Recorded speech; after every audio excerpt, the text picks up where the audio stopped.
Ladies and gentlemen, the American dollar is a ticking time bomb, you know. In 1923, after Germany lost World War I, the German government was forced to pay $33 billion in reparations. 1923 was absolutely disastrous for Germany. In that year, French and Belgian troops entered the Ruhr. To force the Germans to pay up, the Allies' Zetermiaus presented the London Schedule of Payment, the final war reparations bill, which they expected Germany to pay. The total which the Germans had negotiated down from previous offers was 132 billion gold marks. So you know what they did? They started printing money. And when they started printing money, Germany unlocked an economic horror story that they would remember for a century. The German currency became so worthless that in 1921, $1 was equal to 70 German marks. But by the end of 1924, $1 was equal to 4.2 trillion German marks. Money was so worthless that people literally burned cash for fire because firewood was more valuable than the currency they were burning.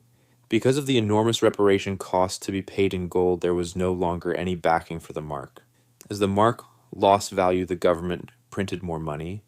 The German middle class was the worst hit. People would be paid in the morning and have suitcases full of banknotes, and they would have to run to the shops because by the time they bought their goods, their food, the prices would have risen. A loaf of bread cost 2 billion marks. A pound of butter cost 2 trillion marks. Unemployment, hunger, and a hopeless future distinguished the Weimar Republic to the German people. And the same thing happened in Zimbabwe when they printed money to get out of their economic crisis. Zimbabwe's hyperinflation hit 89.7 sextillion percent. Yes, 89.7, followed by 20 zeros. The central bank launched 3 new banknotes, one for 250,000, 500,000, and 750,000. The country's economy became one of the world's worst. Food production and agricultural exports dropped drastically. Now the economy is destroyed by hyperinflation and joblessness. It's difficult to get basic food, and many people are having to go into neighboring countries to buy flour, sugar, and even cooking oil. Life is tough in Zimbabwe. Bread lines are a common sight. Similarly, when Venezuela printed money, hyperinflation hit 1,000,000%. So, what does history tell us? History tells us that every time a country prints a lot of money to get out of economic crisis, they face an economic horror due to hyperinflation. But here's where it gets insane. In April 2020 alone, the United States of America created $3 trillion. And this is where economists believe that the dollar could be turning into a ticking time bomb. Why? Because the US debt today is over $36 trillion, which is more than the combined GDP of India, China, Russia, UK, and Japan. 36 trillion, that's the debt. It's a ticking time bomb, and according to the IMF, it is ticking louder than ever. The International Monetary Fund has issued a direct warning. Without exaggeration, American debt is a ticking time clock. 25 trillion of new debt on top of the 36.2 trillion we have now, which is already the most debt of any country in the world, will detonate unless we take serious responsible action. But somehow, do you realize there is no hyperinflation in the US? The US economy is not collapsing at all, and the United States seems to be progressing no matter what they do, and this is why, ladies and gentlemen, the American dollar could be a ticking time bomb that could one day destroy the entire world economy. So, the question is, even after creating so much money, why is America not experiencing hyperinflation? Can America simply keep on creating money without any worry at all? And how on earth is the world still trusting the US dollar in spite of all this madness? In the current situation, like we saw, the United States has $36 trillion in debt, with $1 trillion just going into interest payments, and they have crossed their debt ceiling 70 times since 1960. In fact, in 2020 and 2021, the United States created around $3 trillion. Treasury Secretary Janet Yellen said the U.S. hit the $31.4 trillion borrowing cap set by Congress, with the potential for U.S. economic catastrophe raising the debt ceiling has historically been a routine and bipartisan act. The debt ceiling has been revised 78 times since 1960. This is about economic stability versus economic chaos. So, how do Americans just make $1 trillion out of thin air using their dollar power? Well, this is how the money machine of the dollar works. Step number one. The Federal Reserve, which is America's central bank, creates $500 billion of new money to buy bonds. Now, mind you, this money is not handed over to the citizens. Neither is it physically printed. This money is created digitally. Then comes step number two. The Federal Reserve buys $500 billion worth of 10-year bonds from commercial banks at, let's say, 1% interest, so Bank A sells $150 billion in bonds. Bank B sells $200 billion in bonds, and Bank C sells $150 billion in bonds. So the Fed credits these banks with $500 billion in new reserves, all digitally created. Then comes step number three. Now that banks have $500 billion in fresh reserves, they start lending more money to businesses and consumers. So Bank A lends $50 billion to businesses, and Bank B lends $100 billion for mortgages and cars. And this sudden flood of money allows banks to lower interest rates from 5% to 3%. Why? Because the supply of money is very high. And then comes step number four, which is where the economic cycle starts moving. So what happens in this cycle? An example would be that developers borrow more money to build homes. So while they build homes, they hire workers, plumbers, electricians, and laborers. Similarly, as home buyers keep getting loans. They buy properties, they buy furniture, and they buy several other things, which keeps the economic cycle moving, and eventually more people work, more people earn, and more people spend. And when the spending goes up, asset values rise. And this is where step number five comes into play. As demand rises for real estate and consumer goods, stock prices go up. Property prices go up, and most importantly, the government's tax revenue starts going up. And just like that, the US government uses digital money to reduce its burden and keep the economic flywheel running. But now, this raises another question. If Zimbabwe, Germany, Venezuela, Turkey, all of them faced hyperinflation after printing money, why hasn't the US faced hyperinflation yet? Well, as it turns out, whenever the US is in trouble, the global market somehow comes together just to save the United States of America. Sounds shocking, right? Well, let's go back to 2021 and you'll understand the story very well. When the pandemic hit in 2020, the American economy came to a standstill. So, the US government injected $3 trillion over 2 years, and as soon as that happened, three things followed. Firstly, Americans had more money, businesses had more money, consumers spent more, and companies started growing. Eventually, the economic cycle started spinning and the economy started growing. Secondly, the US dollar depreciated. But the catch over here is that when the US dollar goes down in value, US goods and oil becomes cheaper in the global market, so the global demand for American exports and oil goes up. For example, if the dollar weakens, avocados become cheaper globally, and what happens when avocados become cheaper? Countries start importing more avocados, and since the US dollar is the world's reserve currency, central banks all around the world hold dollars in their reserves, and most global trade like oil, gold, wheat, is still settled in dollars. So when the dollar drops, everybody still needs the dollar, which means the demand comes roaring back because no matter what happens, everybody needs oil because oil eventually fuels the growth of any economy. So in 2021, as the dollar depreciated, the demand for oil shot up, and this rising demand brought back the value of the dollar on track, and this happened very quickly. And then to make matters better for America, in 2022, the Russia-Ukraine war broke out. And when the war broke out, the world started to panic. Ukraine's capital city of Kiev came under attack. Tensions between Russia and the West grew rapidly.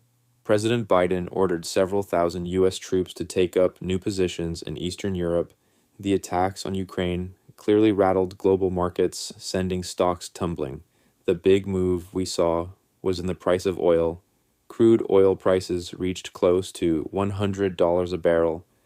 Energy prices and volatility spiked even higher in the European Union, which relies heavily on Russia. When the world started to panic what happened, investors started selling assets from all over the globe and ran back to the United States to park their money in the US market. Why? Because even in crisis, the US dollar is the safest asset on the planet, and the same thing happened in 2008 also. After the US injected billions of dollars, the dollar dipped in value, but somehow the world recovered and the demand for the dollar spiked again. And eventually Europe got hit with a debt crisis, because of which, again, investors panicked and they ran back to the US and parked their money in the US dollar. Why? Because whenever chaos happens, the US dollar is the safest asset to invest in. So, after all this chaos, when the demand for the dollar rises again, the Federal Reserve quietly steps in and raises the interest rates and tightens the money supply to cool things off. So, if you look at the pattern, what's happening over here, guys? When the US is in an economic crisis where it has no other option, they literally create money in order to save themselves from economic disaster. When they create money, the value of the dollar dips. But when the value of the dollar dips because the world trades with the dollar, TOIs, they need more oil, they need more avocados, and they need more gold. So when this trade increases, the demand for the dollar rises. And when the demand for the dollar rises, this dip in the dollar value comes back again, because of which the dollar returns to its original value. And somehow, every time the United States deploys money creation to generate billions and trillions of dollars, although the dollar value dips in the short term somewhere, or the other, there's an economic crisis, because of which investors flood back to the US and park their money in dollars. And when investors pour in billions and trillions of capital into the US market and buy the US dollar, the dollar demand increases and the dollar comes back on track. And all of this happens because world trade happens with dollars. Why? Because everybody in the world trusts the US dollar. So, ladies and gentlemen, do you realize the real power does not lie with the US Army or Silicon Valley? It lies with the US dollar. And more importantly, it lies with the trust that the world places on the US dollar. Because if Turkey starts printing money, nobody wants the lira. Why? Because nobody buys oil in Turkish lira, and nobody trusts the Turkish lira. Similarly, if Venezuela starts printing money, nobody trusts the Venezuelan currency. Because even if you have billions and trillions of Venezuelan currency, nobody's going to give you oil in exchange for Venezuelan currency. So it doesn't really matter whether it is Germany, Turkey, or Venezuela. If they start printing money, even if you have billions and trillions of these countries' currencies, it will be worthless, because nobody will sell you oil in exchange for these currencies.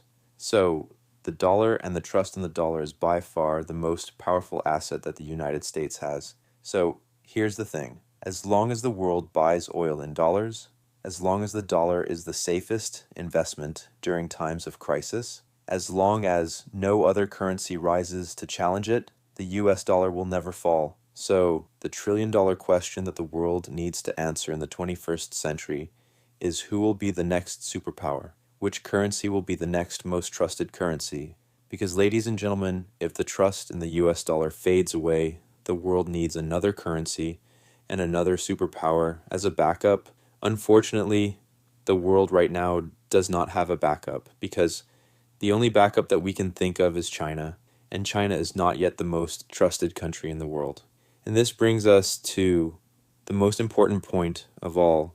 Do you realize that in spite of China being the next big superpower, just because nobody can fully trust China, China is losing out on trillions and trillions of value, and the United States, well, just because the world trusts the dollar, they're able to create trillions of dollars, and they're able to get away with $36 trillion in debt. And that, ladies and gentlemen, is the ultimate power of trust. It's not about having the biggest army. It's not about having the most advanced technology. It's about having a currency that the entire world believes in. It's about having a system that people run to when everything else is falling apart. And right now, that system is the US dollar. Now, let me explain why this trust is so critical. Imagine you're a business owner in Japan, and you've just sold products worth $10 million. You receive payment, but now you need to decide what to do with that money. Do you convert it to Japanese yen? Do you keep it in dollars? Do you buy euros? Most businesses choose to keep at least a portion in US dollars. Why? Because they know that tomorrow, if they need to buy oil from Saudi Arabia, wheat from Australia, or machinery from Germany, all of those transactions will likely be settled in dollars. This creates a constant global demand for dollars that no other currency enjoys. When a central bank in Indonesia holds reserves, they hold dollars. When a pension fund in Norway wants stability, they buy US Treasury bonds, which are dollar denominated. When an oligarch in Russia wants to hide wealth, they often do it in dollars or dollar-based assets. This isn't about loving America. This is about practical reality. The dollar works everywhere, and it holds value better than almost any alternative. Now here's where it gets even more interesting. The US doesn't just benefit from this trust. They've actively built systems to maintain it. The US military protects global shipping lanes. US institutions like the IMF and World Bank influence global economic policy. US tech companies dominate the internet. US financial markets are the deepest and most liquid in the world. All of this reinforces dollar dominance. It's a self-reinforcing cycle. The world trusts the dollar. So they use the dollar because they use the dollar. The US gains more power because the US has more power. The world continues to trust the dollar. Breaking this cycle is incredibly difficult. Countries have tried. The Eurozone created the euro, hoping it would challenge the dollar, and to some extent it has. The euro is the second most held reserve currency in the world, but it still only accounts for about 20% of global reserves, compared to the dollar's 60%. Russia and China have been trying to reduce dollar dependence for years. They've set up alternative payment systems. They trade oil in yuan. They've discussed creating a BRICS currency, but none of these efforts have seriously dented dollar dominance. Why? Because at the end of the day, when things get uncertain, people want dollars. Let me give you a real example. In 2022, when Russia invaded Ukraine, what happened to the ruble? It collapsed. The Russian central bank had to impose strict capital controls to prevent total freefall. Russian citizens who could get their hands on dollars did so immediately. Why? Because they knew the ruble was in trouble, but the dollar would hold. This happens in every crisis. Turkish lira crisis.